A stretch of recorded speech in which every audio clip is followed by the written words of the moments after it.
อ้าวนี่นั่นตัวมาตัวน้ำหม้อมามือนี้เนาะรู้สึกว่าซีดยาใส่กับตาหรือแกงขึ้นน่าจะเค็งขึ้นแล้วมีแห้งในหนึ่งแล้วก็จะมานวดถ้าก็คือว่าผ่อนคลายก็คือว่าเบาย่างเบา เจ้าเบิ่งมือที่บ่เห็นนี่เบิ่งเห็นบ่เออ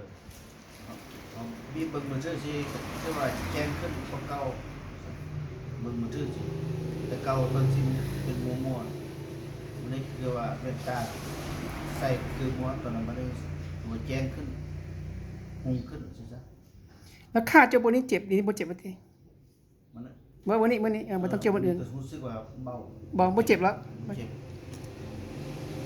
เจ็บมันห้อยนี่ห้อยยังไปซื่อ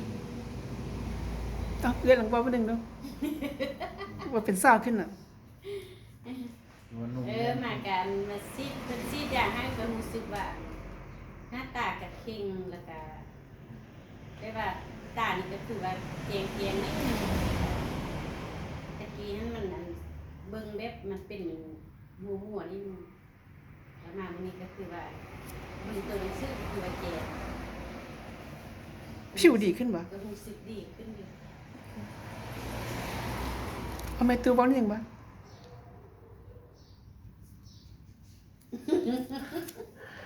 แม่เราแม่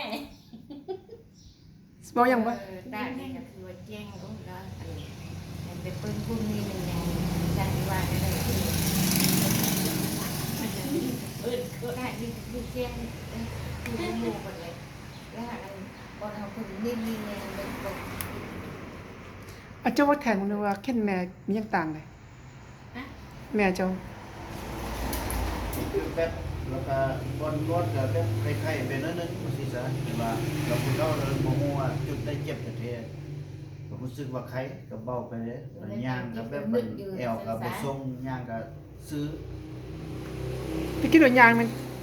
ตะกี้เราย่างกงหลังแอวจะคดแล้วขดเนียน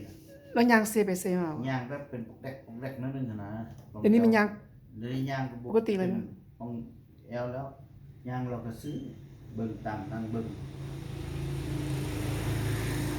อันนี้ก็จีค่อยๆไปนะมันเจ็บบนที่มันไหนแท้เจ็